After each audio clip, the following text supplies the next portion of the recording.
नमस्कार, दिल्ली का दंगल देख रहे हैं आप। मैं हूं आपके साथ हेमंत केवलिया। दिल्ली के दंगल में इस वक्त सबसे बड़ी खबर का रुख करते हैं, क्योंकि दिल्ली विधानसभा की 70 सीटों पर वोटिंग जो है वो खत्म हो चुकी है और शाम 5 बजे तक 57.70% मतदान। ये बड़ी जानकारी। मुस्तफाबाद का अगर जिक्र किया जाए, मुस्तफाबाद में सबसे ज्यादा मतदान हुआ है, 66.68% मतदान हुआ है। और करोल बाग की अगर बात करें, यहां पर सबसे कम मतदान हुआ, 47.40% मतदान करोल बाग में हुआ। शादरा में 5 बजे तक अगर बात करें तो 61.35% मतदान हुआ है। उधर नई दिल्ली में 5 बजे तक 54.37% मतदान। सेंट्रल दिल्ली में 5 बजे तक 55.24% मतदान हुआ है। तो ये मतदान की स्थिति है दिल्ली में। और दिल्ली में मतदान का प्रतिशत सुबह से ही हम लगातार आप तक पहुंचा रहे हैं कि वो प्रतिशत नहीं है जिसकी उम्मीद जताई जा रही थी, यानी कि वोट प्रतिशत बेहद कम है। कंपैरिजन 2025 और 2020 और 2015 से अगर किया जाए, 2025 के कंपैरिजन में ये बहुत कम बताया जा रहा है। और सीधा रुख करते हैं, सौरभ भारद्वाज क्या कुछ कह रहे हैं, सुनाते हैं आपको।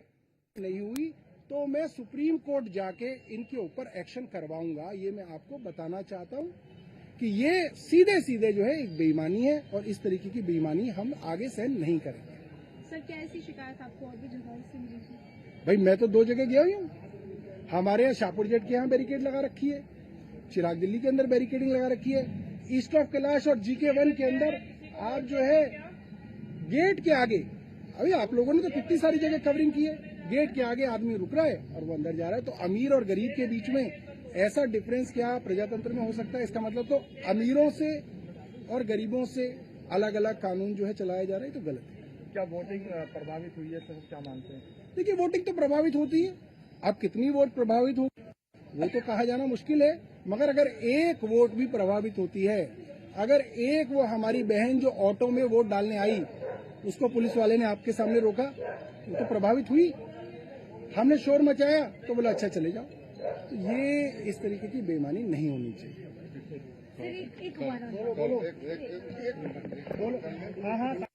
सुन रहे थे कि इस तरीके की बेईमानी नहीं होनी चाहिए। बोगस वोटिंग हो रही है तो कहीं वोट नहीं करने दिया जा रहा है। सुबह से ही लगातार अलग अलग विधानसभाओं का अगर जिक्र किया जाए तो आम आदमी पार्टी के तमाम कैंडिडेट्स हो, आम आदमी पार्टी के तमाम कार्यकर्ता हो, नाराजगी जाहिर कर रहे हैं। स्थिति यह तक हो गई है कि अलग अलग विधानसभाओं में आम आदमी पार्टी के कार्यकर्ताओं को हिरासत में दिल्ली पुलिस ले रही, और सीधा आरोप दिल्ली पुलिस पर आम आदमी पार्टी की ओर से लगाया जा रहा है कि पूरी तरीके से सरकारी मशीनरी का दुरुपयोग करने का काम किया जा रहा है। और यही जिक्र सौरभ भारद्वाज कर रहे हैं। इस पूरे मामले को लेकर सुप्रीम कोर्ट जाएंगे वो।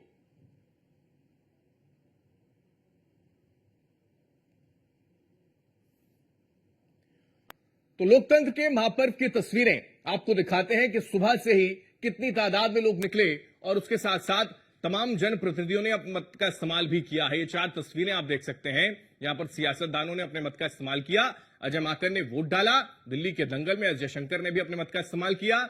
आतिशी ने भी अपने मत का इस्तेमाल किया और स्वाति मालीवाल ने भी वोट डाला है। ये 4 तस्वीरें जनप्रतिनिधियों की, ये 4 तस्वीरें लोकतंत्र के महापर्व में बढ़ चढ़कर हिस्सा लेने वाले इन जनप्रतिनिधियों की इसलिए है क्योंकि यहां से ही एक अपील जाती है कि आप लोग भी अपने घरों से बाहर निकलें, अपने मत का इस्तेमाल करें। लेकिन वो प्रभाव बहुत ज्यादा नजर नहीं आया। यही वजह है कि वोट प्रतिशत उतना नहीं है जितनी की उम्मीद की जा रही थी। और ये वोट प्रतिशत अगर उतना नहीं है तो इसके पीछे के मायने क्या है वो भी हम समझेंगे। लेकिन फिलहाल इस सबके बीच एक स्थिति ऐसी है जिसका एलिगेशन लगातार आम आदमी पार्टी की ओर से लगाया जा रहा है कि हमारे जो सपोर्टर्स हैं या फिर हमको मत करने के लिए जो लोग आ रहे थे उनको नहीं आने दिया गया।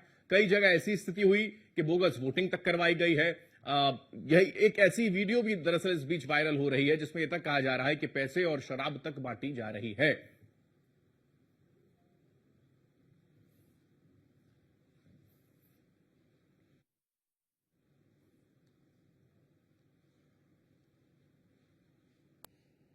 तो मतदान खत्म हो चुका है। आरोप प्रत्यारोप का दौर इस बीच हालांकि शुरू हो चुका है, क्योंकि नतीजे तो 8 फरवरी को आएंगे।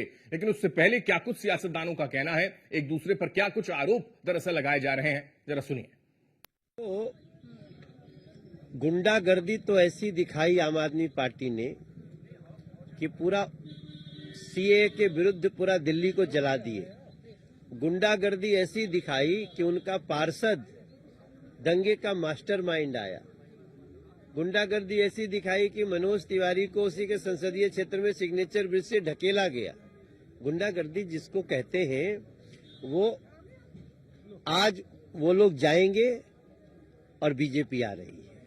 बहुत चौंकाने वाली बात यह है कि मैं जब सुबह अपने घर से निकला तो मुझे सूचना मिली कि नॉर्थ एवेन्यू में 10 ब्लॉक में, जहां से कुछ दूरी पर महामहिम राष्ट्रपति का भवन है, अति संवेदनशील क्षेत्र है, वहां सांसद रहते हैं, खुलेआम पैसे बांटे जा रहे थे भारतीय जनता पार्टी के लोगों के द्वारा और हाथों में स्याही लगाई, उंगलियों में स्याही लगाई जा रही थी। जब मैं वहां पहुंचा तो वो लोग गाड़ी में बैठ के भागे और उसका गाड़ी का नंबर और बाकी चीजें भी मैंने दिल्ली पुलिस कमिश्नर और जो वरिष्ठ अधिकारी हैं गड़बड़ चुनाव के, इनको भी सारी सूचना दी है। उसके बाद जब मैं थोड़ी दूर और आगे बढ़ा तो सूचना मिली कि वाल्मीकि समाज के हमारे बड़े नेता उदय गिल जी को मंदिर मार्ग थाने में 8:30 बजे से बिना किसी कारण के बिठा रखा है, उनको गिरफ्तार करके रखा है। मैं वाल्मीकि तो ये आरोप प्रत्यारोप का दौर, लेकिन इस बीच एक वीडियो भी दरअसल वायरल हुई है। वायरल हुई है मनीष सिसोदिया की वीडियो, जिसमें बीजेपी पर बड़ा आरोप वो लगाते नजर आते हैं, जिसमें उन्होंने कहा कि बीजेपी मतदाताओं को पैसे बांट रही है, चुनाव आयोग और दिल्ली पुलिस के साथ मिलकर पैसे बांटे जा रहे हैं। सिसोदिया ने कहा कि बीजेपी ने बूथ पर एक्स्ट्रा टेबल लगाई हुई थी। मनीष सिसोदिया ने कहा कि जंगपुरा विधानसभा में बूथ पर एक्स्ट्रा टेबल लगाई हुई थी, इसी बूथ के पीछे घर में पैसे बांटे जा रहे हैं। इस दौरान पुलिस और सिसोदिया के बीच तीखी नोकझोंक भी हुई है। ये भी एक तस्वीर निकलकर सामने आई है, जरा सुनिए। 3 टेबल लगा रखी है और इस घर में पैसा बट रहा था। अभी तक सील नहीं किया है, इसको रेड नहीं किया चुनाव आयोग ने। चुनाव आयोग बीजेपी के साथ मिलकर यहाँ पे पैसा बंटवा रहा है। बीजेपी के साथ मिलकर यहाँ पे पैसा बांटा जा रहा है। इस घर में ये घर है, यहाँ पे रेड करवाओ। चुनाव आयोग से मैं कह रहा हूँ रेड करवाइए, यहाँ पे रेड करवाओ। इस घर में पैसा पड़ा हुआ है और ये 3 टेबल बीजेपी के लगवा रखी है प्रशासन ने। हेलो, परमिशन मंगाओ ना इसकी। कहाँ है एसआई साहब, इसकी परमिशन कहाँ है टेबल की? 3 टेबल लगा रखी है।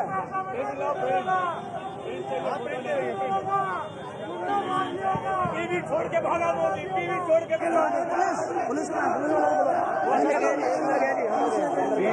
दरअसल जंगपुरा विधानसभा क्षेत्र की है, यहां पर मनीष सिसोदिया दरअसल ये जिक्र कर रहे हैं कि टेबल एक्स्ट्रा क्यों, क्योंकि जो एक पैरामीटर है, एक दायरे के अंदर ही 2 टेबल ही लगाई जाती हैं, तीसरी क्यों लगाई गई, और लगाई गई तो क्या इसको लेकर कोई परमिशन कहीं से किसी तरीके से मिली है, ये आरोप उनकी ओर से लगाया गया। साथ ही साथ दरअसल ये वीडियो वायरल तब और हो रहा था जब मोदी मोदी के नारे लग रहे थे और मनीष सिसोदिया वहां से ही निकल रहे थे। उसके बाद से ये मामला और ज्यादा तूल पकड़ता नजर आया। लेकिन सबके बीच आज पूरे दिन दिल्ली के अंदर दंगल, और दंगल इस वजह से क्योंकि दिल्ली की सल्तनत पर, देश की सल्तनत पर आखिर कौन बैठने जा रहा है, इसका आज चुनाव रहा। मतदान जनता ने कर दिया है और मतदान किसको किया है किसको नहीं किया है या तारीख को मालूम चलेगा। लेकिन इसी पर हम वोट प्रतिशत के मायनों को समझेंगे और यह भी समझेंगे कि क्या वाकई ये माना जाए कि देश की सल्तनत के इस चुनाव में कहीं कोई गड़बड़झाला हुआ है, कहीं कोई घोटाला हुआ है, क्योंकि घोटालों की फेहरिस्त से ही ये चुनाव जो है वो लगातार मुद्दों के तौर पर बना रहा। इसी पर चर्चा करेंगे। कुछ खास मेहमान हमारे साथ हैं, सीधा उनका रुख करते हैं। कुंवर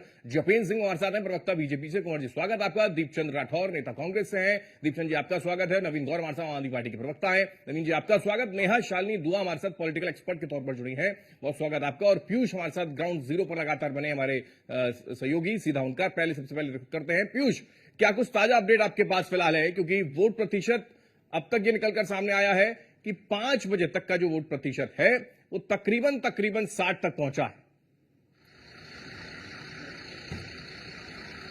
बिल्कुल, अगर हम बात करें तो मतदान प्रतिशत जो है वो तकरीबन 57.57% तक पहुंचा है। और हालांकि ये 5 बजे तक का जो आंकड़ा है वो अभी प्राप्त हुआ है। जैसे जैसे समय बीतेगा कहीं ना कहीं पूरा आंकड़ा जो है वो चुनाव आयोग की ओर से जारी किया जाएगा। सबसे बड़ी बात है कि पूरी दिल्ली में आप देखिए कुछ की छिटपुट जगहों को छोड़ दिया जाए, चाहे वो जंगपुरा के इलाके की बात करें या सीलमपुर इलाके की बात करें, तो पूरी तरीके से दिल्ली में सुचारू रूप से चुनाव कराने में चुनाव आयोग जो है वो पूरी तरीके से सक्षम रहा। दिल्ली पुलिस के तमाम जो आला अधिकारी हैं वो लगातार कई बूथों पर गए और कहीं ना कहीं उन्होंने वहां पर व्यवस्थाओं का जायजा लिया। इसके साथ ही अर्धसैनिक बलों की तैनाती जो है वो कहीं ना कहीं खासतौर पर वो संवेदनशील बूथों पर कहीं ना कहीं की गई थी। इसके साथ ही आप देखिए कि तमाम तरीके के आरोप प्रत्यारोप भी आज भी लगाए गए। सबसे बड़ी बात है कि जंगपुरा में आपने देखा कि तमाम जो तस्वीर है वो निकलकर सामने आई। मनीष सिसोदिया सहित तमाम जो बीजेपी के नेता है, कार्यकर्ता हैं, उनकी भी वीडियो जो है वो कहीं ना कहीं सोशल मीडिया पर वायरल हुई। इसके साथ ही सीलमपुर इलाके की अगर हम बात करें तो आपने देखा कि ये आरोप लगाया गया भारतीय जनता पार्टी की ओर से और खासतौर पर वहां पर जो कार्यकर्ता मौजूद थे उनकी ओर से कि बुर्का पहनकर जो फर्जी वोटिंग है वो कहीं ना कहीं की जा रही है। हालांकि पुलिस प्रशासन की ओर से ऐसी व्यवस्था की गई थी और कहीं ना कहीं चाहे वो सीलमपुर की बात करें या फिर जंगपुरा की बात करें, दोनों ही जगहों पर पुलिस के जो आला अधिकारी हैं उन्होंने हस्तक्षेप किया और कहीं ना कहीं वहां पर व्यवस्थाओं को फिर से सुचारू रूप से, यानी कि जो मतदान हो रहा था उसको किसी भी तरीके से सुचारू रूप से जारी कराया गया। इसके साथ ही अगर हम बात करें, चाहे शिकायतें भी वहां पर हुई हैं, क्योंकि अभी सौरभ भारद्वाज को हम सुन रहे थे, वो कह रहे थे कि हम सुप्रीम कोर्ट तक जाएंगे इस पूरे मामले को लेकर। तो क्या ये अब स्थिति वही कि शिकायतें होंगी और फिर उसके बाद कोर्ट का चक्कर, फिर सवाल चुनाव पर? बिल्कुल, अगर हम बात करें तो आप देखिए सुबह से ही चुनाव आयोग पर या फिर कल से अगर हम बात करें तमाम तरीके के जो आरोप है विपक्षी कई नेताओं की ओर से लगाए गए और खासतौर पे एक तरीके से निष्पक्षता पर सवाल उठाए गए। हालांकि भारतीय जनता पार्टी ने ये कहा कि अगर हमें चुनाव आयोग से कोई शिकायत होगी तो हम निश्चित रूप से लिखित तौर पर देंगे, उसके बाद भी अगर चुनाव आयोग नहीं सुनेगा तो हम आगे जाएंगे, लेकिन हम चुनाव आयोग की निष्पक्षता पर सवाल नहीं उठाते हैं। चूंकि आम आदमी पार्टी की बात करें या फिर कांग्रेस पार्टी की बात करें तो तमाम तरीके के जो सवाल है वो कहीं ना कहीं पूछे गए और आमतौर पर ऐसा देखा जाता है कि जब भी चुनावी प्रक्रिया होती है तो इस तरीके की घटनाएं होती है और खासतौर पे आरोप प्रत्यारोप जो है वो लगाए जाते हैं। लेकिन ये जो स्थिति है, हम कमोबेश उत्तर प्रदेश तक इसको सुनते थे, लेकिन अब दिल्ली में भी एक स्थिति कि बुर्के को लेकर भी विवाद होना शुरू हो गया और बुर्के में रहकर बोगस वोटिंग कराई गई, इस तरीके का एलिगेशन लगना शुरू हो गया। नेहा शालिनी दुआ हमारे साथ हैं, पॉलिटिकल एक्सपर्ट के तौर पर जुड़ी हैं। पीयूष, मैं लौटूंगा। नेहा शालिनी जी, क्योंकि आप तो बतौर काफी समय तक आपने बीजेपी को दिया, लेकिन अभी फिलहाल पॉलिटिकल एक्सपर्ट के तौर पर हमारे साथ आप जुड़े हैं, तो आज के इस मतदान के प्रतिशत को सबसे पहले हम आपसे समझें तो क्या है इसके मायने? मुझे लगता है कि जनता बाहर निकल के आई है और उसने वोट दिया है। ऐसा नहीं हम कह सकते कि लोगों ने, एक तो आप मेरी वॉइस ठीक करवाइए, इको हो रही है। ओके, मैं फिर भी अपनी बात कंटिन्यू रखती हूँ कि वोट प्रतिशत जो है % अभी और बढ़ा है और मुझे लगता है कि अब तो खैर टाइम हो ही गया है कि लोग जो है घरों से बाहर निकले हैं, लेकिन कई जगह पे ऐसी दिक्कत मैंने भी देखी कि जनता को पता नहीं स्लिप्स नहीं मिल पा रही थी, जिस वजह से वो अंदर नहीं जा पा रहे थे, वोट नहीं दे पा रहे थे। ऐसी थोड़ी बहुत दिक्कतें मैंने देखी हैं, बट ज्यादा नहीं। ओवरऑल मेरा ये मानना है कि वोट प्रतिशत बढ़ा है, दिल्ली में घटा नहीं है। लोगों ने चुनाव में पूरा अपना सहयोग किया है और मेरे ख्याल से ये तो अब 2 दिन में पता चल जाएगा कि लोगों का ये जो घटनाएं निकलकर सामने आई, जिसका जिक्र अभी पीयूष हमारे सहयोगी कर रहे थे, और हम लगातार देख रहे हैं कि सुबह से ही कुछ झुटपुट घटनाएं, चाहे जंगपुरा का जिक्र कर लिया जाए, चाहे और जगह पर जो शिकायतें निकलकर सामने आ रही हैं, उसको लेकर कुछ फर्क पड़ता है और फर्क पड़ा है। यही वजह है कि अभी तक 57 लगभग 58% मतदान है। इससे पहले हमने देखा नेहा शालिनी कि 62% तक मतदान गया था 2020 में। तो अगर ये और कम होता है तो कहीं ना कहीं इसको लेकर एक सस्पेंस वाली स्थिति कि शायद ये वोटर्स या तो निराश था या वोट देने के लिए नहीं आया, अगर नहीं आया तो क्यों नहीं आया, या फिर वोट नहीं दे पाया। हाँ, पिछली बार के मुकाबले मैं भी अभी हैरान हुई, ये चौंकाने वाले आंकड़े हैं कि 57% जो है वो लोगों ने वोट दिया है। लेकिन कहीं भी मुझे कुछ ऐसा नहीं लगा कि पुलिस इतनी तैनाती, मतलब सब जगह पर ओवरऑल पुलिस का अच्छा, मुझे तो इलेक्शन कमीशन को की दाद देनी पड़ेगी कि बहुत अच्छा इंतजाम किया गया था। सारी जगह ही पुलिस की तैनाती थी कि कोई भी ऐसी अप्रिय घटना ना हो, कोई मारपीट ना हो, या जैसे कि आप बता रहे हैं कि बुर्खा पहन के कुछ लोगों ने फर्जी वोट, बट मुझे लगता है ये अफवाह है, ऐसा कुछ भी नहीं हुआ। जो है सीधी तरह से लोगों, दिल्ली के लोग बड़े सीधे और दिल वाले हैं, उन्होंने बड़े अच्छे से वोट दिया है। अब जिसको भी वोट दिया है, शुक्र है निकल के वोट दिया, लेकिन हम तो अपील करते रहे कि आप लोग बाहर जितना ज्यादा से ज्यादा आएंगे उतना लोकतंत्र के लिए अच्छा है। लेकिन अगर कहीं कुछ लोग नहीं आए तो मुझे लगता है फिर पता नहीं हम बिल्कुल। समझाने में क्योंकि नाकामयाब ये रहे बड़ा हैं। महत्वपूर्ण है कि लोकतंत्र का महापर्व और उसमें बढ़ चढ़कर हिस्सा जनता जनार्दन को लेना चाहिए, और लेना इसलिए भी ज्यादा जरूरी हो जाता है क्योंकि शुरुआत से ही हमने देखा कैंपेन में, जहां सबसे पहले आम आदमी पार्टी फ्री रेवड़ी कल्चर को लेकर पहुंचती है तो फिर उन्हीं के ट्रैक पर दोनों पार्टियां आ जाती हैं। उसके बावजूद भी इतनी एनर्जी वोटर्स के अंदर नहीं आ रही है, या फिर इसके पीछे की वजह क्या है, खैर वो आगे पता चलेगा। ठीक है, मैं लौट रहा हूं। नवीन गौर जी हमारे साथ हैं, प्रवक्ता आम आदमी पार्टी से। नवीन जी, क्या लगता है फिलहाल अब तक का रुझान आपका क्या समझ में आ रहा है? क्योंकि अभी सौरभ भारद्वाज को भी सुन रहे थे, उन्होंने कहा कि कई जगह छुटपुट घटनाएं हुई हैं, नाराजगी है, शिकायत करेंगे, कोर्ट तक जाएंगे। सर, हेमंत जी, आपको नमस्कार, और आपके माध्यम से आपके सभी दर्शकों को भी और मेरे पैनलिस्ट साथी बैठे हैं उनको भी नमस्कार। मुझे थोड़ा आपकी वक्तव्य से थोड़ी कुछ पॉइंट्स पर आपत्ति हुई, जहां पर आप थोड़ा टारगेट कर रहे हैं आम आदमी पार्टी को। आपने जो अपनी ओपनिंग स्टेटमेंट करी उसमें आपने कहा कि मनीष जी कह रहे हैं कि तीन टेबल लगी हुई है, दो क्यों नहीं लगी हुई है। आपने ये नहीं सुनाई दिया कि मनीष जी कह रहे थे कि इस मकान के अंदर पैसे रखे हुए हैं और इस मकान के अंदर रेड पर। सर वो लाइन भी बोली है नवीन जी, शायद आपने पूरा स्टेटमेंट सुना नहीं। मैंने ये भी बोला कि पैसे और शराब को लेकर भी उन्होंने आपत्ति जाहिर की उस वीडियो में, वो साफ साफ सुनाई भी दे रहा है, और नवीन जी वो बात कही भी है। अब अपनी बात रखें आप। तो दीजिए, आपने आमंत्रित करा है मुझे बोलने। बिल्कुल बिल्कुल बिल्कुल। दूसरी बात आपने कही कि आम आदमी पार्टी रेवड़ी कल्चर लेके आई तो दूसरी पार्टी अब रेवड़ी कल्चर लेके आ गई। मोदी जी चिल्ला कर कह रहे थे कि ये रेवड़ी कल्चर है, और मोदी जी किसी भी राज्य में ना फ्री बिजली दे पाए, ना फ्री पानी दे पाए, ना कोई दूसरी से फ्री बस राइड दे पाए महिलाओं के लिए। आम आदमी पार्टी दे पाई, और भारतीय जनता पार्टी के पास कोई रास्ता नहीं था। भारतीय जनता पार्टी ने उसे इम्प्लीमेंट करने की भी कोशिश करी, और भारतीय जनता पार्टी ने कहा कि हम 2100 नहीं 2500 देंगे, हम बिजली भी फ्री देंगे। तो जनता ने देखा कि ये वो पार्टी है जिन्होंने 2014 लोकसभा चुनाव में कहा था कि हम पूर्ण राज्य का दर्जा देंगे, परंतु झूठ बोला। इन्होंने 2014 लोकसभा चुनाव में कहा था कि हम जहां चुकी वहां मकान बनाएंगे, झूठ बोला। तो जनता ने इनके ऊपर भरोसा नहीं करा। जनता ने साफ साफ देखा कि ये दूसरे राज्यों में तो बिजली फ्री नहीं दे पा रहे, तो यहाँ कैसे देंगे। इसका मतलब ये जनता को ठगने के लिए, जनता को झूठ बोल रहे हैं, उन्हें बहलाने फुसलाने और उनको मूर्ख बनाने की कोशिश कर रहे हैं। पर देखिए, लोकतंत्र की खूबसूरती है, लोकतंत्र में अधिकार है लोगों को वोट डालकर ये डिसाइड करने का। लेकिन मेरा पहला सवाल आपने शायद ढंग से सुना नहीं। मैंने ये पूछा कि क्या ये स्थिति रही, मैं वोट प्रतिशत पर क्योंकि आ रहा हूं और इसलिए मैं वोट प्रतिशत पे आपसे जानना चाह रहा हूं कि ये जो थोड़ी सी वोट प्रतिशत, क्योंकि जो मुझे लग रहा है कि एक वक्त था 2015 का जब 67-68% तक मतदान होता है, एक वक्त आया 2020 का जब 61 से 62% तक मतदान किया, और अभी एक जानकारी जो अब तक निकल कर आई है वो 57% तक के मतदान की है। तो ये क्या जो एनर्जी नहीं थी मतदाताओं में, या फिर कुछ और वजह है, या फिर जो नाराजगी आम आदमी पार्टी के कार्यकर्ता और तमाम बड़े नेता लगा रहे हैं कि बोगस वोटिंग की जा रही थी, वो लोगों को रोका गया, वोट देने से रोका गया, ये एक स्थिति है? देखिए, मुझे पता नहीं आप इस तरीके से क्यों बात को मोल्ड कर रहे हैं कि हर बात आम आदमी पार्टी की नेगेटिव अप्रोच को दिखाए। बट एनीवेज, मैं ये बताता हूँ, अमूमन ये देखा गया है, और पिछले चुनाव में हमारे बहुत सारे राजनीतिक विश्लेषज्ञ साथी भी हैं, और लगातार जब हम डिबेट्स में बैठते हैं तो सुनते भी हैं, राजनीतिक विश्लेषज्ञों से भी सुनते हैं। और हमने खुद भी देखा है कि अमूमन जब वोट प्रतिशत कम होता है तो उस समय लोग बदलाव नहीं चाह रहे होते हैं। जब लोग बदलाव चाह रहे होते हैं तो वोट प्रतिशत हमेशा ज्यादा होता है। तो जब भी बदलाव चाहा है जनता ने, तब वोट प्रतिशत गुस्से में लोग निकलते हैं घर से बाहर और वोट डालने जाते हैं।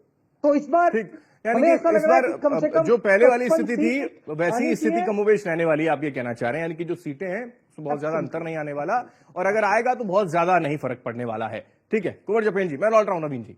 कुंवर जपेन जी पूरे आश्वस्त हैं, वो कह रहे हैं कि भाई जितना प्रतिशत हुआ है हम इसके लिए एकदम आश्वस्त हो चुके हैं कि हम तो जीत रहे हैं। वो अलग बात है कि शिकायतें भी कर रहे हैं साथ के साथ। इससे इनकार नहीं, आपने जो सवाल पूछा, मैंने जवाब शिकायतों का सवाल करो, शिकायतों पे बात होगी तो शिकायतों की भी बताऊंगा। सामना कर रही है, इससे इनकार नहीं किया जा सकता। दिल्ली की जनता के मन में आम आदमी पार्टी के प्रति जो आक्रोश है, वो आक्रोश आज वोट के रूप में आम आदमी पार्टी के खिलाफ निकलकर सामने आया। अनेकों 57% वोट पड़ी, अनेकों विधानसभाओं में ये प्रूफ हो चुका है। कांग्रेस डेफिनेटली बैक करती हुई दिख रही है कि आम आदमी पार्टी ने जो कांग्रेस को नुकसान दिया उसकी भरपाई के लिए कांग्रेस के कार्यकर्ताओं ने जी तोड़ मेहनत करी, तो निश्चित तौर पर नवीन कांग्रेस जी तो कह रहे हैं कि समझ वोट में आ प्रतिशत गया अगर कम कि है तो वो जो वर्तमान में सरकार है उसके साथ ही है जनता, नहीं देना किसी को, नहीं बदलाव करना है उनको, इसलिए वो कम प्रतिशत है, वो तो ये कह रहे हैं।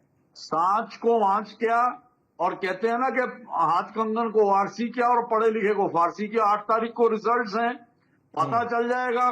भारतीय जनता पार्टी के प्रति जो लोगों का स्नेह और लोगों में वोटरों में जो जोश देखा गया, वो जोश आज निकलकर वोट के रूप में निकलकर सामने आया है।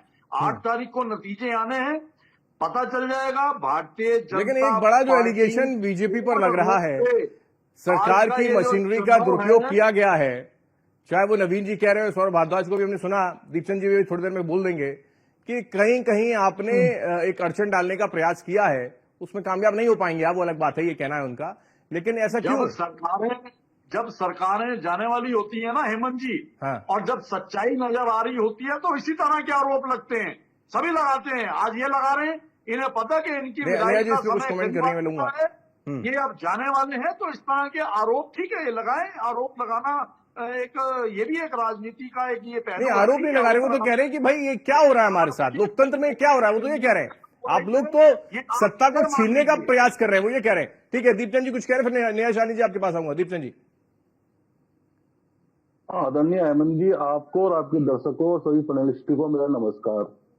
देखिए, आचार संहिता का आचार कैसे पड़ता है वो हम सबने देखा। एक तरफ परवेश वर्मा जी लगातार पैसे, जूते बांट रहे हैं, साड़ियां बांट रहे हैं। दूसरी तरफ केजरीवाल जी पंजाब से शराब लाके बांट रहे हैं, पैसे दारू बांट रहे हैं।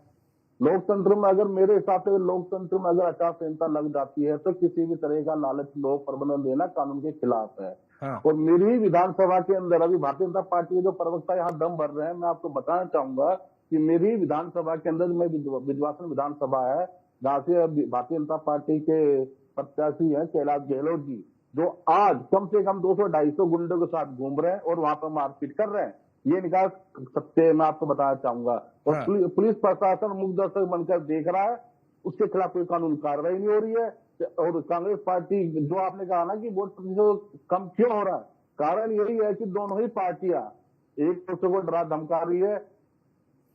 पब्लिक के अंदर भय का माहौल बना रखा है इन दोनों पार्टियों ने। और इस बार के अंदर मैं आपके चैनल के माध्यम से फिर से कहना चाहूंगा कि कांग्रेस पार्टी दलित, पिछड़ों, अल्पसंख्यकों की लड़ाई लड़ने का काम कर रही है। और देखिए, दिल्ली का क्या मुद्दा, दीपचंद जी, बड़ी विचित्र स्थिति हो जाती है। कुछ महीने पहले एक साथ गलबैया बनाकर जो है करके चुनावी मैदान में ताल ठोकी जा रही थी, लेकिन कुछ महीनों के बाद ही एक दूसरे के खिलाफ चुनावी मैदान में ताल ठोकी जाती है। विधानसभा में जाके देखो तो खींचातानी, नोरा कुश्ती पिछले 10 सालों से आपदा विपदा के बीच में चल रही है। उससे दिल्ली के लोग परेशान है। और मुझे लगता है कि बहुत बड़ा दुर्भाग्य है कि दिल्ली की राजधानी में पिछले 10 सालों से वही मुद्दे हैं कि पानी पीने योग्य नहीं है, गंदा पानी है, जल भरा हुआ है, सड़कें टूटी हुई है, चारों तरफ कचरा, प्रदूषण बढ़ता जा रहा है, दिल्ली गैस चैम्बर बन चुकी है। और 3 बार के दिल्ली के मुख्यमंत्री रहे केजरीवाल जी, दिल्ली में कुछ विकास नहीं करा। वो लेकिन दोनों ही पार्टी कह रही है आप तो रेस में ही नहीं है, वो तो मानते हैं कि आप तो रेस में ही नहीं है, आप तो नंबर 3 पर भी आ जाए तो भी गनीमत होगी, वो तो ये कह रहे हैं। 2 बार जमानत जब्त हो गई। अहमद जी, आपके चैनल के माध्यम से कह रहा हूँ, कांग्रेस पार्टी अब की बार 50 से 60 सीटों पर त्रिकोणीय मुकाबला लड़ रही है और 40 से 35 से 40 सीटों पर हम सीधे मुकाबले में है। और इस बार जो भी सरकार बना रहे हैं आप, वो सरकार बना रहे हैं आप, बिल्कुल सरकार बनाई गई। मैं आपके चैनल के माध्यम से ठीक लगा लो, थोड़ा ठीक लगा लो, ज्यादा हो गया। अरे नवीन गोयल जी, आपसे तो विदाई ऐसी है, आपने अभी कहा ना कि हमने बड़े रेवड़ी की तो बातें कर रहे थे अभी आप, तो आपको बताना चाहूंगा, आपने शराब, मैं बस इतना कह रहा हूँ, थोड़ा ठीक लगा लो, रेट थोड़ा ज्यादा हो गया, घोटाले करके थोड़ा ज्यादा हो गया, काम करा है। और जो आप बता रहे हो कि हमने मुफ्त में बिजली और पानी दे रहा, नवीन जी कह रहे थोड़ा सा आपने जो आकलन किया है वो बहुत ज्यादा हो गया, थोड़ा सा कम बता दीजिए, जैसे कि कभी बैठेंगे 8 तारीख को हम, तो फिर आप बताने में थोड़ा सा असमर्थ हो जाएंगे। सर ठीक है, नेहा शाली जी इस पे कुछ कमेंट करना चाह रही है, नेहा जी कह दीजिए, उसके बाद आ रहा हूं मैं नवीन जी आपके पास। हेमंत जी, जैसा आम आदमी पार्टी के नवीन जी और कांग्रेस के जो राठौर जी हैं, शायद राठौर जी उनका नाम, तो ये जो कह रहे हैं दोनों के शासन प्रशासन का दुरुपयोग किया गया है इलेक्शन में, तो ऐसा मुझे बिल्कुल नहीं लग रहा, क्योंकि ये देश की राजधानी दिल्ली है यहाँ कोई अपना मतलब गुंडागर्दी नहीं कर सकता, कोई भी पार्टी। चाहे अगर कोई आम आदमी पार्टी पे इल्जाम लगा रहा है तो मुझे वो भी गलत लग रहा है, बीजेपी पे लगा रहा है तो वो भी गलत है। मतलब बीइंग एक दिल्ली की नागरिक होने के नाते मैं ये कहना चाहूंगी कि ये देश की राजधानी दिल्ली है, यहाँ पढ़े लिखे लोग हैं, पढ़े लिखे वोटर्स हैं, यहाँ इनको डरा धमका के या लालच दे के कुछ नहीं किया जा सकता। तो ये एक फेयर चुनाव है। हाँ, परसेंटेज जो कम हुई है उसका वो चिंता का विषय है। अब ये तो नेहा जी, लेकिन सबसे ज्यादा इम्पैक्टफुल बात जो है वो ये, जिसका जिक्र हमने किया तो फिर नवीन जी को थोड़ा सा बुरा लगा, वो अलग बात है कि उसी कॉन्सेप्ट पर दोनों पार्टियां आ गई हों। फ्री का जो एक डोज देने का प्रयास हुआ शुरुआत से, तो क्या उसी के इर्द गिर्द चुनाव चलता है दिल्ली के अंदर? और देश की राजधानी है दिल्ली, उसमें फ्री कॉन्सेप्ट पे ही चुनाव लड़ा जाता है और लड़ा गया, कैंपेन तो वहीं तक रहा मुझे लगता है। देखिए, सभी पार्टियों ने कहीं भी फ्री का चीजें बांटने में, चाहे आप उसे रेवड़ी कह ले या फ्री की चीजें कह ले या फ्रीबीज कह दें, किसी पार्टी ने कोई कसर नहीं छोड़ी। फिर चाहे वो आम आदमी पार्टी हो, फिर चाहे कांग्रेस हो, चाहे बीजेपी हो, सबने अपनी फ्रीबीज का मुझे लगता है झोला पिटारा खुले दिल से खोल दिया। अब ये जनता के हाथ में है कि वो किस पे ट्रस्ट करेगी। तो यहाँ देखने वाली बात है कि जनता किसके ऊपर उसका ट्रस्ट अभी तक कायम है। अब ये, क्योंकि ये तो देखिए आज मुझे लगता है कि सर्वेस भी आ जाएंगे, थोड़े कुछ ही घंटों की बात है, हर का ओपिनियन पोल भी आ जाएगा, तो पता चल जाएगा हर चैनल पे कि क्या जनता का मूड है। लेकिन जो परसेंटेज कम हुई है, कहीं ना कहीं वो मुझे लगता है कि गलत है। क्यों लोग बाहर नहीं निकल के आए, ये एक बहुत बड़ी बात है। क्योंकि जहां तक हमेशा कहा जाता है कि सैटरडे संडे को, सैटरडे या फ्राइडे ना कराओ क्योंकि लोग छुट्टी मनाने चले जाते हैं, ठीक है। तो इस बार इलेक्शन कमीशन ने बहुत अच्छा कदम उठाया कि फ्राइडे और सैटरडे को चूज नहीं किया। लेकिन उसके बावजूद भी अगर कम जनता आई है तो ये तो सोचने का विषय है सभी पार्टियों के लिए कि वो क्या जनता को मतलब अपनी तरफ रुझान नहीं कर पाए। और जनता का मुझे तो ऐसा ही लग रहा है कि जनता को वो समझा ही नहीं पाए, या तो ठीक है शालिनी जी, लेकिन आपका आकलन क्या कहता है, क्या स्थिति है वर्तमान में दिल्ली के अंदर, क्या लगता है? क्योंकि हर कोई अपने अपने दावे कर रहा है, चाहे अभी खुद दीपचंद ने तो कह दिया कि 40-42 सीटों के साथ हम आ रहे हैं। जी देखिए, मेरा फ्रैंकली स्पीकिंग, क्योंकि मैं बहुत ग्राउंड पे काम करती हूँ, झुग्गी बस्तियां सब जगह, तो मुझे मेरा अगर पर्सनल आप एक व्यू पूछे तो मिला जुला है। जनता कई जगह पर बदलाव चाहती है और कई जगह पर बिल्कुल नहीं चाहती। कई जगह पर उनको लगता है कि आम आदमी पार्टी ने अच्छा काम किया है, लेकिन कई जगह पे बहुत नाराजगी है आम आदमी पार्टी से। और वो क्यों है? वो जनता के सामने ही है कि जो यमुना की सफाई नहीं की और जो कूड़े के ढेर नहीं उठाए। तो मतलब कहने का ये है कि या तो कहो नहीं, और कहो तो फिर पूरा करके दिखाओ। तो ये मिक्स जो इस वक्त है वो जनता का व्यू है। कुछ जनता फेवर में है, कुछ नहीं है। तो मैं तो 50-50 कहूंगी। कुंवर जपेन जी, ये जो एलिगेशन का जिक्र हमने किया, लेकिन दूसरी तरफ ये तक आपत्ति होनी शुरू हो गई कि देश के प्रधानमंत्री नरेंद्र मोदी चले जाते हैं महाकुंभ और वहां पर एक ऐसा माहौल बनाने का प्रयास कि इसकी सीधी चोट दिल्ली में विरोधियों को दी जाए। विरोधियों को भी इसको लेकर आपत्ति हो गई। बताइए जी, कैंपेन करने चले गए, इसको क्या जो आपत्ति है विरोधियों की, विपक्ष के नेताओं की, क्या कहेंगे? देखिए महाकुंभ में और दिल्ली के चुनावों को आपस में जोड़ना ये विरोधियों की मजबूरी बन चुका है, क्योंकि यथार्थ को विरोधी जानते हैं। विरोधी जानते हैं कि आज जनता उनके पक्ष में नहीं है, जनता भारतीय जनता पार्टी के पक्ष में है। माननीय प्रधानमंत्री मोदी जी के ऊपर उनका जो भरोसा है, और दिल्ली वासी ये समझ चुके थे कि दिल्ली के अंदर दिल्ली का पूर्ण विकास आम आदमी पार्टी नहीं, भारतीय जनता पार्टी मोदी जी के नेतृत्व में, दिल्ली में भाजपा सरकार के नेतृत्व में ही पूर्ण रूप से कर सकती है। अब विरोधी उनका काम है हर मुद्दे को कहीं ना कहीं ले जाकर मोदी जी के ऊपर रख देना, मोदी जी के ऊपर रख देना। तो ठीक भी है, कम से कम आज देश के प्रधानमंत्री के ऊपर देश का और देशवासियों का इतना भरोसा तो जगा है, तो विरोधी क्यों ना उन पे भरोसा करे। लेकिन उन्हें अपनी राजनीति को जिंदा रखने के लिए अपने भरोसे को विरोध के रूप में जो प्रदर्शित करना पड़ सकता है और पड़ रहा है, तो ये साबित करता है कि आज देश के अंदर जो वोटर है, जनता है, वो भारतीय भारतीय जनता पार्टी के पक्ष में है, वो देश के प्रधानमंत्री के ऊपर भरोसा करती है और देश के प्रधानमंत्री जिस राज्य के लिए किसी योजना को लेकर कुछ कहते हैं तो उसे धरातल पर उतारने का दम भी रखते हैं। ऐसा उन्होंने अनेकों राज्यों में करके दिखाया है। तो दिल्ली की फिजा बदल चुकी है। दिल्ली का वोटर, दिल्ली की जनता आज भारतीय जनता पार्टी के पक्ष में आपका कहना है जो इतने सालों का वनवास है वो खत्म होने जा रहा है। दिल्ली के अंदर बीजेपी जो है वो सत्ता में आएगी, सरकार बनाएगी। नवीन जी, सीधा कह दिया उन्होंने कि इतने सालों का वनवास खत्म हो जाएगा और जो सपना देखा है वो पूरा होगा। नवीन जी देखिए हाँ जी, सपने देखना तो इनका काम है, सपने देखिए। पर देखिए, मैं आपको ये बताना चाहता हूं कि भारतीय जनता पार्टी इस चुनाव में क्यों हारेगी, उसके मैं कुछ सॉलिड रीजन आपको बताता हूं।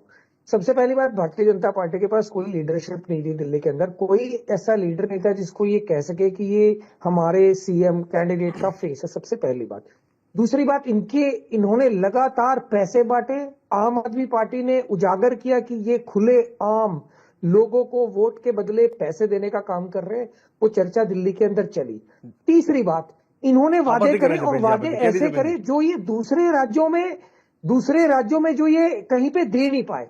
तो लोगों ने ये देखा गजब आदमी है, दूसरे राज्यों में इंप्लीमेंट दूसरे राज्यों से कंपैरिजन करें नवीन जी, तो फिर वो पंजाब का ऑप्शन एग्जांपल ले लेते हैं। वो कहते हैं कि पंजाब में क्या महिलाओं को लेकर आपने वादा जो किया था वो पूरा कर दिया। फिर वो इस तरीके के एग्जांपल को लेकर आ जाते हैं। वो कहते हैं कि वहां जो आपने योजनाओं का जिक्र किया वो पूरा किया। जपेन जी शायद इस पर कुछ कह रहे हैं, कह दीजिए जपेन जी। उसके बाद में हमारी सहयोगी आशा जुड़ गई, उनका करेंगे पर ग्राउंड जीरो पे क्या स्थिति है जी। मुझे तो कंप्लीट करने दीजिए सर। ठीक है, 30 सेकंड नवीन जी, 30 सेकंड मुझे कंप्लीट करिए। 30 तो सेकंड जैसे नेहा शालिनी जी कह रही थी, हाँ जैसे नेहा शालिनी जी कह रही थी कि दिल्ली की जनता पढ़ी लिखी है। इन्होंने दिल्ली की जनता को विचलित करने के लिए, उनको बहलाने फुसलाने के लिए बथेरी कोशिश करी। इनकी गुंडागर्दी पर आज जो सामने आई है ना, वो बड़ी दुर्भाग्यपूर्ण है। खुले आम इनकी गाड़ी पकड़ी, इनकी गाड़ी के वीडियो बनाया हुआ है।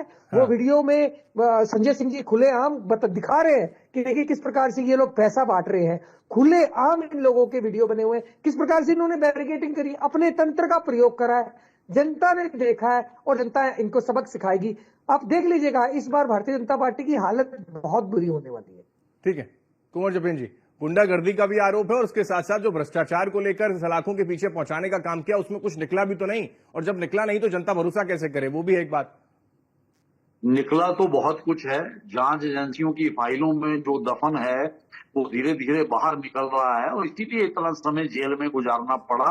ये भारतीय लोकतंत्र है, सब सामने आ रहा है।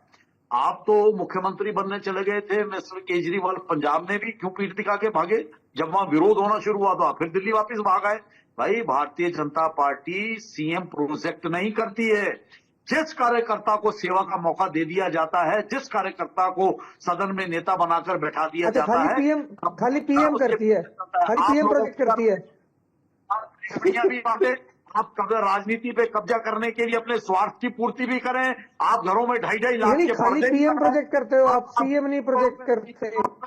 दूल्हा कोई होता है, शादी किसी की होती है। सेमिनार में घूमेंगे और उसके बाद आप जो है जनता के धन को चूना भी लगाएं, भ्रष्टाचार करें, कमीशनें खाएं, और अब भी कितनी शराब आगे देश को लूट के तुम शर्माओ भाजपाई, और देश को लूट के आगे शर्म आनी चाहिए तुम्हें। तुम पूरे देश को लूट के खागे, 15-15 लाख के वादे करते हो, 2 करोड़ नौकरियों के वादे करते हो, देश को लूट के खागे भाजपाइयों। तुम्हें शर्म आनी चाहिए। देखो इनकी बौखलाहट देखो, इनकी बौखलाहट देखो। और आप लोगों की जो सच्चाई जनता के सामने आई, जनता ने आपका जवाब दिया है। 2 दिन बाद बैठेंगे और खूब आपको सबक सिखाया है। आपका चेहरा साफ दिख रहा है, आप कितने गुस्से में हैं, आप कितने बौखलाए हुए हैं। इससे स्पष्ट हो जाता है कि आपने मन ही मन तो हार मान ही ली है। आम आदमी पार्टी ने बेहतरीन चुनाव लड़ा है, पूरी दिल्ली की जनता बौखलाई हुई है। जो देश को लूटा है वो देश भूलेगा थोड़ी, आपको सबक सिखाता। आपकी भारतीय झूठा पार्टी उजागर हो गई है दिल्ली में। आम आदमी पार्टी के एक कार्यकर्ता ने आपका नकाब ऐसे उतार के। ठीक है सर, ठीक है नवीन जी। खैर किसने नकारा, जनता ने नकारा या फिर स्वीकार किया, वो तो खैर 8 तारीख को मालूम चलेगा। जपिन जी लौट रहा हूं, फ्रेम से बाहर हो रहे हैं आप, ठीक है। लेकिन ये जो स्थिति है, क्योंकि बौखलाहट, नाराजगी, तो खैर मनीष सिसोदिया के चेहरे पर भी नजर आई जब देखा हमने जंगपुरा में कि उन्होंने नाराजगी जाहिर की। वो वीडियो भी लगातार, वो अलग बात है कि बीजेपी के सोशल हैंडल से उसको ट्रोल किया जा रहा हो। नवीन जी, कहा जा रहा है कि घबराहट है और ये घबराहट का ही नतीजा है कि किस तरीके से वो नाराजगी जाहिर कर रहे हैं। दीपचंद जी, घबराहट कहां है? शुरुआत में मैदान में ही कांग्रेस पार्टी ने ये जिक्र किया जा रहा था दोनों ही पार्टियों से, लेकिन शायद कंपटीशन बढ़ा है, यही वजह है कि घबराहट बढ़ गई दोनों में। हमें नहीं घबराहट बढ़ी है, देखा नहीं अभी किसमें बढ़ी है। बोलो अमन जी। जी जी, नहीं बोलिए सर, यहाँ तो कम से कम बोलिए आप। विधानसभा के अंदर नंबर नहीं, यहाँ तो मैं मौका पूरा दूंगा आपको। आदरणीय अमन जी, देखिए हर बात जुमलेबाजी होती है, लेकिन हालात बद से बदतर होते जा रहे हैं। दुख की बात यह है कि दोनों राजनीतिक दल जो नोरा कुश्ती कर रहे हैं, यमुना पर, चाहे शीशमेल पर, चाहे राजमहल पर। बेहतर होता है कि भारतीय जनता पार्टी के साथ सांसद, नगर निगम, केंद्र की सरकार, आम आदमी पार्टी के विधायक मुलाकात करते और बढ़ते और एक साफ सुथरी यमुना दिल्ली वासियों को देते, साफ सुथरी हवा देते। लेकिन आज देखने को ये है कि राजनीति इतनी हैवी हो चुकी है कि मुझे वो दिन याद आता है जब अटल जी प्रधानमंत्री थे और शीला दीक्षित मुख्यमंत्री थी। तो अटल जी ने शीला जी का हाथ पकड़ा, मेट्रो में बैठाया और दिल्ली मेट्रो का उद्घाटन दोनों ने मिलकर एक साथ किया। राजनीति को परे कर किया, क्योंकि दिल्ली उनके लिए सुरप्रिय थी, दिल्ली के लोग सुरप्रिय थे। लेकिन आज क्या है कि दोनों की नोरा कुश्ती में संपत्ति की आग में दिल्ली को रोका जा रहा है, पहली बात। तो दूसरी बात, आपके चैनल के माध्यम से अभी दोनों देखा आपने, प्रवक्ता, चाहे आम आदमी पार्टी प्रवक्ता हो, चाहे भारतीय जनता पार्टी प्रवक्ता, किस तरह एक दूसरे के ऊपर आरोप प्रत्यारोप कर रहे हैं। लेकिन मैं आपसे पूछना चाहूंगा नवीन गौड़ भाई, जो आप शिक्षा का जो दम भर रहे हैं, आपके सारे 70 विधायक, उसमें 745 स्कूलों में प्रिंसिपल नहीं है, तो 15 स्कूलों में वाइस प्रिंसिपल नहीं है, तो 16,834 में शिक्षा की पोस्ट खाली है। और जो आप शिक्षा का दम भर रहे हो खुद 40% सालाना कटौती के लिए 70 स्कूलों में से 10वीं और 12वीं में साइंस नहीं है। 8 सालों में 16 स्कूल बंद हुए, एक नया स्कूल बनाया तो बता दीजिएगा। और इस शिक्षा मॉडल पर आपने अरबों देखिए, मुझे जवाब देने दीजिएगा इसका जो इन्होंने सवाल पूछा। और दूसरी बात, जो आप कहते हो कि हमने भाई हमने बिजली पानी और फ्री में दिया, तो आपको बताना चाहूंगा कि जल बोर्ड से कितना करोड़ रुपया जरा नवीन भाई यही बताइएगा। 54,000 करोड़ रुपया कर्जा है, और जी जरूर फ्री में 80,000 करोड़ रुपया उससे भी कर्जा है। तो बताइए घोटालों का जिक्र तो खैर संसद के अंदर भी हो गया, राहुल गांधी को लेकर भी किया, कांग्रेस पार्टी को लेकर भी देश के प्रधानमंत्री ने कहा, तो वहीं शीशमहल का भी जिक्र उन्होंने कर दिया। एक तीर से दो निशाने साध दिए। लेकिन नवीन जी शायद इस पर जवाब देंगे। नवीन जी कह दीजिए। जी हमारे सहयोगी उनके पास भी जाऊंगा। देखिए, मैं इन्होंने ना, देखो दीपचंद जी ने ना बहुत ही सकारात्मक बात करी है, और सकारात्मक बात मैं इसलिए कह रहा हूँ, इन्होंने कुछ मतलब रिसर्च करके ये कोई कहीं से लेके आए, इन्होंने जो बताया है, उसे कम एक सकारात्मक डिस्कशन हम लोग कर रहे हैं। और मैं इनको बताना चाहता हूँ दीपचंद जी, आजादी से लेके 2015 तक दिल्ली के सरकारी स्कूलों में लगभग 22,000 कमरे थे। वो आम आदमी पार्टी ने लगभग 20,000 कमरे और बनाए, जो कि लगभग बराबर ही हो जाता है। अब मैं आपको बताना चाहता हूं कि दिल्ली में क्या बदलाव हुआ है एजुकेशन में। 6,554 करोड़ रुपए का बजट होता था जब आपका राज था दिल्ली के अंदर। आम आदमी पार्टी की सरकार बनने के बाद आज अगर बजट की बात करें, 16,396 करोड़ रुपए, 2.5x इंक्रीज हुआ है दिल्ली का बजट। 2015 में 34,142 पक्के मतलब रेगुलर कर्मचारी थे एजुकेशन डिपार्टमेंट में। अभी 47,914 रेगुलर एम्प्लॉई है। ये तो खैर डिलीवर हो गया जनता तक, और जनता तक डिलीवर होने के बाद मतदान भी हो गया। ठीक है, ये चीजें फिर डिस्कस करेंगे, फिर कभी डिस्कस करेंगे, और शायद हो सकता है कि 8 तारीख को मौका मिले आपको, तो आप डिस्कस भी कर लें। आस्था मेरी सहयोगी है, एक बार उनका रुख कर लेता हूं। ग्राउंड जीरो पर लगातार बारीकी से उन्होंने पूरी रिपोर्टिंग दिल्ली के चुनाव में की। आस्था, क्या ऑब्जर्व आपने किया? और जो वोट प्रतिशत तक का हम जिक्र कर रहे हैं शुरुआत से ही, वो नहीं है जितनी उम्मीद की जा रही थी। क्यों नहीं है? हालांकि उसका अलग अलग आकलन है। कहीं ये कहना है कि अगर कम प्रतिशत है तो फिर वर्तमान में जो सत्ता में काबिज है उसी पर भरोसा, उसी पर एतबार जनता ने जताया है, या फिर कईयों का यह भी कहना है कि अगर ये थोड़ी से वोट प्रतिशत कम है तो किसी से नाराजगी भी है शायद। आस्था, क्या ग्राउंड जीरो पर हकीकत? बिल्कुल हेमंत जी, मैं अभी आपको भी सुन रही थी और तमाम हमारे पैनल पर जो पैनलिस्ट बैठे हुए हैं उनको भी मैंने सुना। देखिए, इस बात को लेकर के मैं यही कहना चाहूंगी कि समझने ही नहीं देती सियासत हमको सच्चाई, कभी चेहरे नहीं मिलते कभी दर्पण, और लिहाजा अगर दिल्ली की राजनीति को देखें तो यहाँ पर पूरी तरीके से यही देखने को मिल रहा है, क्योंकि इसमें पूरी तरीके से अगर देखा जाए तो वो 4 अहम मुद्दे जिसके तर पर पूरी तरीके राजनीति गरमाई, और राजनीति गरमाने के बाद अब मतदान भी हो चुके हैं। देखिए, सबसे पहले अगर बात करी जाए तो जनता के सामने जो फ्री योजनाओं की चीजें रखी गई, हर राजनीतिक दल ने अपनी अपनी तरफ से फ्री योजनाओं की बात करी, किसी ने संकल्प पत्र निकाला तो किसी ने उन योजनाओं को रखा। दूसरी तरफ अगर हम बात करें तो दिल्ली की राजनीति में कभी जातिवाद नहीं देखा गया, लेकिन यहाँ पर सॉफ्ट हिंदुत्व की राजनीति को भी देखा गया, जिस तरह से आम आदमी पार्टी ने पुजारी योजना को लेकर के हमारे सामने है। और इसी के साथ टी फैक्टर में पूर्वांचल, पहाड़ी, पंजाबी, और खास करके पूर्वांचल की बात की जाए तो पूर्वांचल के नाम पर जिस तरह से वोटरों को लुभाने की बात कही गई, फर्जी वोटरिंग की बात करी, तमाम आरोप प्रत्यारोप का सिलसिला भी देखा। और चौथा अगर मुद्दा हम देखें तो यमुना, वो जहरीली राजनीति जिसके तर्ज पर हर तमाम राजनीतिक दलों ने अपनी अपनी सियासी लकीरें खींची, लेकिन अब ऐसे में सवाल है जनता किसके साथ खड़ी है, क्योंकि योजनाओं के चलते जनता बहुत असमंजस में हुई कि हम किसकी योजनाओं पर भरोसा करें। और रही बात मतदान कम होने की, देखिए हमने शुरुआती आंकड़े देखे थे किस तरीके से दिल्ली में मतदान के आंकड़े कम थे, लेकिन आम तौर पर दिलचस्प रास्ता मुस्तफाबाद में तकरीबन 67% मतदान 5 बजे तक हो जाता है, लेकिन वही करोलबाग में क्योंकि एक एलीट क्लास वहां रहता है, वहां वोट प्रतिशत 45 तक पहुंच पाता है। इसके भी मायने अलग अलग तरीके से निकाले जाते हैं। बिल्कुल, अगर देखा जाए तो अक्सर ये बात कही जाती है कि जितने स्लम्स एरिया यहाँ दिल्ली में जितने मिडिल क्लास व्यक्ति है वो ज्यादा से ज्यादा जा करके वोट करते हैं। हालांकि देखा जाए तो इलेक्शन को लेकर के इलेक्शन कमीशन से भी पूरी तरीके से वर्किंग डे पर वोटिंग रखी थी कि कोई भी वीकेंड की छुट्टी पर बाहर ना जाए, लेकिन उसके बाद भी वोट प्रतिशत उस हिसाब से जितने भी पॉश एरिया है वहां पर नहीं देखा गया। लेकिन जितने भी अगर हम देखा जाए स्लम्स एरिया पड़ते हैं या जितने भी आसपास के एरिया है, जैसे सीलमपुर हो गया, जैसे मुस्तफाबाद की भी आपने जिक्र किया, वहां पर उस तरीके से वोट पड़े।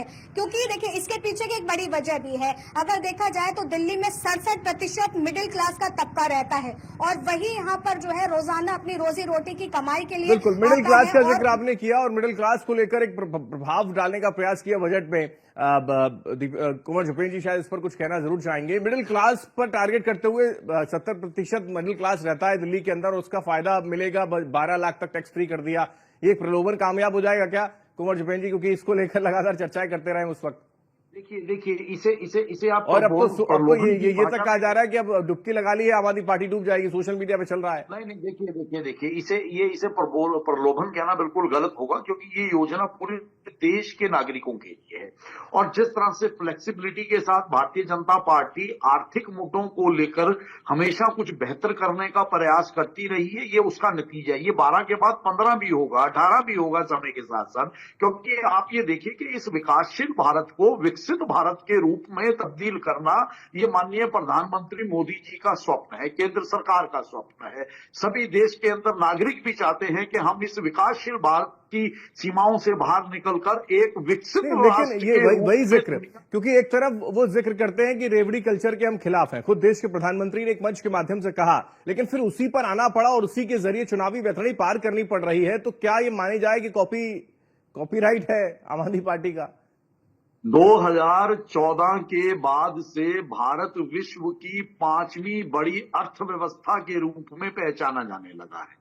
बहुत जल्दी ही विश्व के अंदर 3री बड़ी अर्थव्यवस्था के रूप में इस देश की पहचान बनेगी, ऐसा माननीय प्रधानमंत्री मोदी जी का प्रयास है। और उसी प्रयासों पे जो आर्थिक हमारे जो रेगुलेशन नेहा जी इस पे कमेंट कर रही है, नेहा जी कर दीजिए। 1275 तक जी, मैं यही कहना चाहूंगी कि जो भी ये ऑब्जेक्शन रेज कर रहा है कि प्रधानमंत्री जी वहां डुबकी लगाने क्यों गए, तो ये तो किसी का भी पर्सनल वो है, अपनी चॉइस है कि कोई कभी भी जा सकता है। ठीक है, अभी चुनाव थे वो नहीं गए, या चुनाव तो चलिए चलते ही रहते हैं, मतलब ये हर किसी का, बीइंग अ पीएम वो इंसान भी है, उनकी मर्जी, वो जब मर्जी जाए। तो ये जो लोग कह रहे हैं कि वो अभी गए डुबकी लगाने, बड़ा गलत है, इसको गलत मान रहे हैं, मैं इसे गलत नहीं मानती। आज इलेक्शन दिल्ली की खत्म हुए, मैं भी काम कर रही थी और मैंने भी सोचा था कि आज जाऊं, लेकिन क्योंकि आज इलेक्शन थी इसलिए आज नहीं, हम कल चले जाएंगे।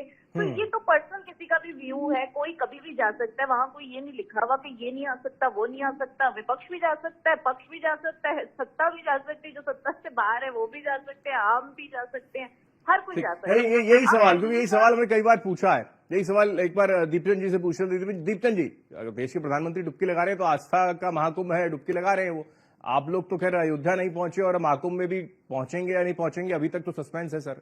दीपचंद जी, और इसमें फिर वोट का क्या लेना देना? आदरणीय हेमंत जी, देखिए प्रधानमंत्री महाकुंभ जा रहे हैं, अच्छी बात है, लेकिन आज 1 घंटा 48 मिनट में अपने भाषण में एक शब्द शिवसेना का तो उन सरदौलों के लिए कह देते हैं जिनकी कुंभ में कुचल कर जान चली गई, जिसका कोई पिता होगा, किसी की बहन होगी, किसी का भाई होगा, किसी की माँ होगी, उसके बारे में कह देते, और उन्होंने एक शब्द नहीं कहा। दूसरी बात, मैं आपके चैनल के माध्यम से कहना चाहूंगा कि योगी जी से कि आज कुंभ की इस दुर्घटना को 8 दिन हो चुके हैं, पर उनकी अभी तक रिपोर्ट सार्वजनिक नहीं करी गई है जी। ये भी देखने योग्य है। और जो मेरी बहन है पॉलिटिक्स की, ये शायद मुझे पता है, आप पहले भारतीय जनता पार्टी प्रवक्ता थे। ठीक है, लेकिन ये प्रोजेक्ट करने का तो पूरा प्रयास बीजेपी हमेशा करती है और आप उस पर डिफेंड बार बार करने का प्रयास करते हैं, लेकिन हो नहीं पाता कि सनातन विरोधी है, सनातन का सम्मान करते तो पहुंचते, वहां पर स्नान करते, संगम के तट पर पहुंचते, ना अयोध्या पहुंचे ना महाकुंभ पहुंचे, और यही वोट कहीं और शायद शिफ्ट हो जाता है। लेकिन मैं लौट रहा हूं दीपचंद जी, एक नवीन जी से एक सवाल ले लूं मैं। नवीन जी, शीश महल और साफ पानी का एक मसला क्या परेशान कर गया इस चुनाव में या नहीं? नहीं, देखिए, हमने भारतीय जनता पार्टी ने जितनी चालें चली ना, तो हमने उनका नकाब उतारते रहे हम साथ साथ। शीश महल का जिक्र करा, पर राजमहल का जिक्र तो इन्होंने कतई नहीं करा। राजमहल का जिक्र नहीं करा कि राजमहल में कहाँ कौन कौन से स्विमिंग पूल बन रहे हैं, वहां पर क्या क्या सुविधाएं दी गई हैं। और अरविंद केजरीवाल जी ने तो कहा कि जो ये जिसको आप चिल्ला चिल्ला के शीश महल कह रहे हो, उस शीश महल को ओपन फॉर पब्लिक कर दो, let the people see what exactly is that. ये कभी कहते हैं वहां पे स्विमिंग पूल लगा हुआ है, वहां पे कुछ लगा हुआ है, ना तो वहां पे कोई स्विमिंग पूल मिला इनको। ये झूठ झूठ झूठ, मतलब इस चुनाव में भारतीय जनता पार्टी खुल्लम खुल्ला एकदम इनका पूरा लॉन्च हो गया है, भारतीय झूठा पार्टी के नाम से खुल्लम खुल्ला लॉन्च हो गया इनका। सबसे पहली बात। दूसरी, अब कांग्रेस के जो प्रवक्ता साथी हमारे बोल रहे थे, दीपचंद राठौर जी, मुझे बहुत अच्छा लगा, पर मुझे इनकी बातों में थोड़ा ये दिखाई दिया कि इनको भाजपा से परेशानी नहीं है, इनको परेशानी ज्यादा आम आदमी पार्टी से है, क्योंकि इनका पूरा अपने दगा देते हैं तो परेशानी तो आएगी ना नवीन जी। अभी 24 तक आप साथ लेके चल रहे थे, कदम से कदम मिला रहे थे, और अब एकदम से आप वहां पर आम आदमी पार्टी और कांग्रेस पार्टी अलग अलग हो जाती तो थोड़ा सा पेट में दर्द तो होगा ना सर, इसलिए तो नाराजगी जाहिर कर रहे हैं वो अपनी। मैं माफी चाहूंगा केवल जी, मैं नहीं कमेंट नहीं ले पाऊंगा, वक्त की कमी है, चर्चा को विराम देना होगा। दीपचंद जी शुक्रिया, अमित जी शुक्रिया, कुंवर जी बहुत शुक्रिया, शाली दुआ जी बहुत शुक्रिया आपका, और आशा बहुत शुक्रिया तमाम जानकारी हम तक पहुंचाने के लिए। लेकिन इस बीच एक बड़ी खबर का रुख कर लेते हैं। इस वक्त की एक बड़ी जानकारी सामने आ रही होगी, कैबिनेट की बैठक जो है वो खत्म हुई, और इस बैठक में सबसे महत्वपूर्ण बात यह कि बैठक खत्म होने के बाद 11 प्रस्तावों पर मोहर लग गई है। सरकार ने 2025-26 की आबकारी नीति को मंजूरी दी है। लॉटरी सिस्टम से जारी होंगी आबकारी विभाग की दुकानें, तो लॉटरी सिस्टम लागू किया जाएगा और उसके जरिए ही ये जो आबकारी विभाग की जो दुकानें हैं उनको जारी किया जाएगा।